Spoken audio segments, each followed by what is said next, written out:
ఓం మహాగణాధిపతయే నమః. ఓం గురుభ్యో నమః. ఓం శ్రీమాత్రే నమః. పరమేశ్వర స్వరూపమైనటువంటి జ్యోతిష, వాస్తు మరియు ఇతర అనేకమైనటువంటి శాస్త్రములను మనకు అందించినటువంటి మహర్షులకి నమస్కారం. హయగ్రీవ హయగ్రీవ హయగ్రీవేతి యో వదేత్ తస్య నిస్సరతే వాణి జనుగన్యా ప్రవాహవత్. అరుణాం కరుణాతరంగితాక్షీం ధృతపాశాంకుశపుష్పబాణచాపాం అనిమాదిభిరావృతాం మయూకైః అహమిత్యేవ విభావయే భవానీం. శ్రీమాత్రే నమః. ప్రేక్షకులకి లలితాంబిక అమ్మవారి యొక్క అనుగ్రహం పరిపూర్ణంగా కలగాలని మనస్ఫూర్తిగా కోరుకుంటూ, మనకి సూర్యగ్రహణము 2వ తేదీ అమావాస్య నాడు. చాలామందికి సందేహం ఏంటంటే అసలు మనకు ఉందా లేదా అని అడుగుతున్నారు. మనకి ఇండియాలో లేదు, ఇది గుర్తుపెట్టుకోండి. దీని గురించి ఏమీ భయపడాల్సిన పని లేదు. దీని టైమింగ్స్ వచ్చేసి రాత్రి 9:15 నుంచి 3 గంటల ప్రాంతం వరకు ఉంది. అంటే మనకి రాత్రిపూట సూర్యగ్రహణం వస్తే మనకు లేదు, అర్థం చేసుకోండి. గ్రహణం అనగానే భయపడకండి. మహర్షి చెప్పినటువంటి కాన్సెప్ట్ ఏంటంటే, గ్రహణం అంటే భయపడడానికి కాదు, గ్రహణం జపం చేసుకునే సమయం. మన పాపకర్మలు తగ్గించుకోవడానికి, మనం పుణ్యం పెంచుకోవడానికి, దేవతా అనుగ్రహం పొందడానికి సమయం అని అర్థం చేసుకోండి. మరి ఎక్కడుందండి? అమెరికన్ కంట్రీస్ సైడ్ ఉంది సూర్యగ్రహణం, గుర్తుపెట్టుకోండి. మనం గతంలో చెప్పినట్టుగా చంద్రగ్రహణ ప్రభావం అనేటువంటిది బయట కంట్రీస్లో విపరీతమైనటువంటి వర్షాలు వస్తాయని చెప్పుకున్నాం. అదేవిధంగా మనకు అక్కడ కనబడుతుంది. చైనా కావచ్చు, అమెరికా కావచ్చు, విపరీతమైన గాలులు వస్తూ ఉన్నాయి. అయితే ఇక్కడ ఈ సూర్యగ్రహణానికి 12 లగ్నాల వారికి ఏ విషయాల పట్ల బాగుంటుంది, ఏ లగ్నాల వాళ్ళకి లేదా ఏ రాశి వారికి బాగుంటుంది, ఎటువంటి పరిహార మార్గం చేసుకోవాలి, ఎటువంటి జాగ్రత్తలు తీసుకోవాలనే విషయాన్ని ఇప్పుడు మనం ఒక్కొక్క లగ్నరీత్యా తెలుసుకుందాము. లగ్నం తెలియని వారు రాశిపరంగా చూసుకోవచ్చు. ఈ విషయాలు చెప్తుంది నేనైనప్పటికీ కూడా చెప్పిస్తుంది సాక్షాత్ లలిత అమ్మవారిగా భావిస్తూ ఒక్కొక్క లగ్నం గురించి మనం తెలుసుకుందాం.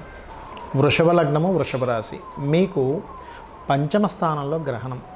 మరి వృషభం వారికి ఎలా ఉంటుంది? ఇండియాలో వాళ్ళు ఏమి టెన్షన్ పడకండి, బయట దేశాల్లో ఉంటుంది గ్రహణం. అంటే అమెరికన్ కంట్రీస్ వాటిల్లో ఉంటుంది. అయితే అక్కడ వారైనా ఇక్కడ మీరు ఒకటి గుర్తుపెట్టుకోండి, గ్రహణం అనేటువంటిది మనకు గొప్ప యోగము. మహర్షి చెప్పింది ఇది ఒక గొప్ప యోగంగా చెప్పాడు. భయపడమని ఎక్కడా చెప్పలే, ఎక్కడా కూడా మీరు భయపడాల్సిందే అని ఎక్కడా చెప్పలే. ఏమిటి యోగము అంటే మంత్ర సాధన చేసుకునేటువంటి సమయం. పునశ్చరణ అవుతుందంట. మనం కొన్ని లక్షల జపం చేసేసాం, గ్రహణ సమయంలో మళ్ళీ చేసామనుకోండి, ఎన్ని లక్షల జపం చేశారో అన్ని లక్షలు చేసినంత ఫలితం వస్తుంది అని చెప్తుంది శాస్త్రం.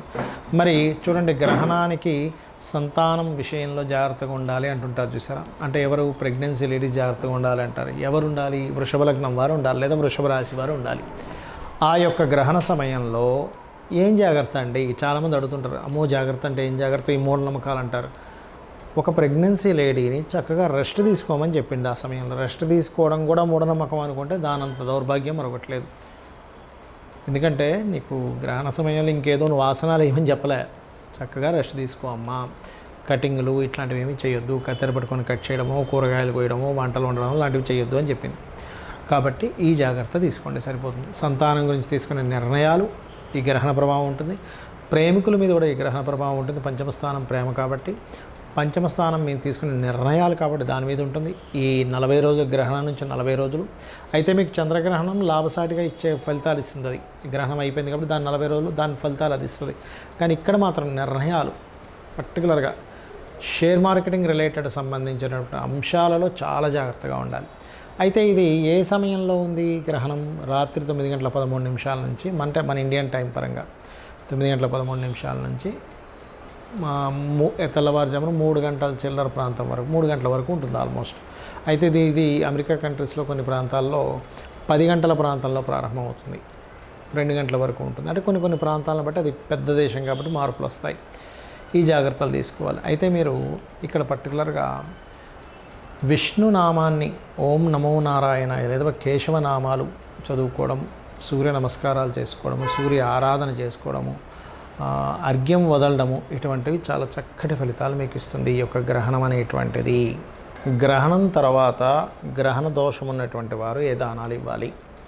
గుర్తుపెట్టుకోండి, గోధుమలు 1 కేజీ, కేజీంబావు గోధుమలు, కేజీంబావు బియ్యము, మినుములు, ఉలవలు, ఈ 4 పదార్థాలు తీసుకోండి. అదేవిధంగా సూర్య ప్రతిమ, చంద్ర ప్రతిమ అని ఉంటాయి మనకి పూజా సామాగ్రి స్టోర్స్లో దొరుకుతుంది. అదేవిధంగా మీకు నాగపడిగ ప్లస్ దీంతోపాటు ఒక ఇత్తడి గిన్నె, చిన్న ఇత్తడి గిన్నె తీసుకొని దాంతో నెయ్యి కూడా, ఆవు నెయ్యి కూడా పెట్టి, స్వచ్ఛమైన ఆవు నెయ్యి పెట్టి వీటిని దానంగా ఇవ్వాలి. మరి ఎప్పుడు ఇవ్వాలి? గ్రహణం అయిపోయిన తర్వాత ఆ రోజైనా ఇవ్వచ్చు. అదేవిధంగా మనకి నెక్స్ట్ డే కూడా ఇవ్వచ్చు, ప్రాబ్లం ఏం లేదు. అయితే ఈ గ్రహణ ప్రభావం మాత్రం 40 రోజులు ఉంటుంది, గుర్తుపెట్టుకోండి. మరి ఇక్కడ చాలామందికి ఏమండి మనకి నాకు డేట్ ఆఫ్ బర్త్ లేదు, టైం లేదు, నాకు అసలు ఏ రాశో కూడా తెలియట్లేదు, అలాంటప్పుడు నేను ఇవ్వచ్చా అని అడుగుతూ ఉంటారు. ఖచ్చితంగా ఇవ్వచ్చు, దోషమేం లేదు. అదేవిధంగా ఏ రాశో కూడా తెలియనటువంటి వారు జాగ్రత్త తీసుకోవాల్సింది ఏమిటి అంటే ముఖ్యంగా అప్పుల విషయంలో జాగ్రత్త పడాలి. సూర్యగ్రహణం న్యాచురల్ 6th హౌస్లో జరుగుతుంది కాబట్టి అనవసరంగా లిటిగేషన్స్లో ఇరుక్కుంటాను అనుకునేటువంటి విషయాల్లో జాగ్రత్త పడాలి. అంటే మనం ఊరికనే పోయి ఇందులో లిటిగేషన్స్ ఇరుక్కుంటాం, అటువంటివి ఏమైనా ఇరుక్కుంటామో లిటిగేషన్స్ అనుకునే విషయాల్లో చాలా జాగ్రత్తగా ఉండాలి. మీకు date of birth, time of birth లేనటువంటి వారు ఆరోగ్య సంబంధించిన విషయంలో జాగ్రత్త పడాలి. ఇది ఒకటి గుర్తుపెట్టుకోండి. అదేవిధంగా మనకు ఆ రోజు అమావాస్య కూడా వస్తుంది కాబట్టి అమావాస్య నాడు అమ్మవారి ఆరాధన చాలా మంచిది. మరియు ఈ అమావాస్య తర్వాత మనకి నవరాత్రులు వస్తున్నాయి కాబట్టి అమావాస్య రోజు పాటించాల్సింది కూడా ఏమిటంటే మీరు చక్కగా మధ్యాహ్నం పూట అంటే నెక్స్ట్ డే మనకి అమ్మవారి నవరాత్రులు స్టార్ట్ అవుతున్నాయి కాబట్టి మధ్యాహ్నం పూట నెయ్యి కలిపినటువంటి అన్నాన్ని తీసుకోండి, ఇది శాస్త్రంలో ఉన్నటువంటిది. రాత్రికి పలహారం తీసుకోండి. అలాగే అమావాస్య నాడు పూర్తి లలితా సహస్రనామాలు శ్రవణము లేదా పఠనం చేయండి. ఏమండి నేను ఆకలితో ఉండలేను అని అనుకునేటువంటి వారు పాలు లాంటివి తీసుకోవచ్చు ఉదయం పూట.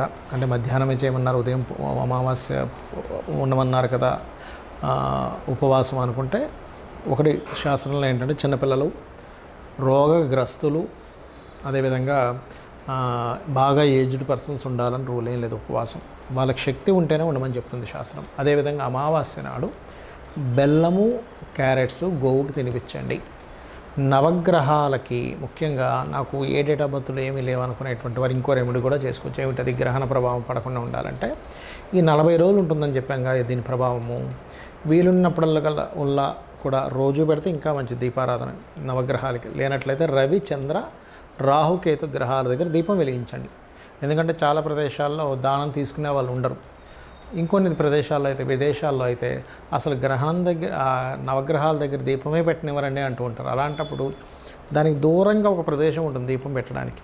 అక్కడ మీరు ఇది రవికి, ఇది చంద్రగ్రహానికి, ఇది రాహుకి, ఇది కేతువుకి అని కూడా పెట్టవచ్చు దీపం, గుర్తుపెట్టుకోండి. ఇలా చేసినా సరే దోషం పోతుంది. అలా కాదు పేదవాళ్ళు ఉంటారు ఎవరైనా, వాళ్ళకి ఏదైనా సరే భోజనం గ్రహణ దోషం పోవాలనే సంకల్పం చేసుకుని భోజనం వాళ్ళకి తినిపిస్తే కూడా ఆ దోష ప్రభావం పోతుంది. అంటే ఇక్కడ మీరు పుణ్యం సంపాదించుకున్నారు, ఈ పుణ్యం వెళ్ళి అక్కడ దోషాన్ని తగ్గిస్తుంది. ఒకళ్ళ ఆకలి తీర్చినందుకు ఇలా చేయండి. అదేవిధంగా ఇక్కడ ఏంటంటే గ్రహణ సమయంలో చాలామంది ఏంటంటే ఏమండి ప్రెగ్నెన్సీతో ఉండేటువంటి లేడీస్ ఇక్కడ మనం ఉండాలంటే ఇండియాలో ఏమీ ఉండక్కర్లేదు. ఎందుకంటే ఇండియాలో రాదు ఈ గ్రహణం. బయట దేశాల్లో ఉండేటువంటి ప్రెగ్నెన్సీ లేడీస్ మాత్రం జాగ్రత్తగా ఉండాలి.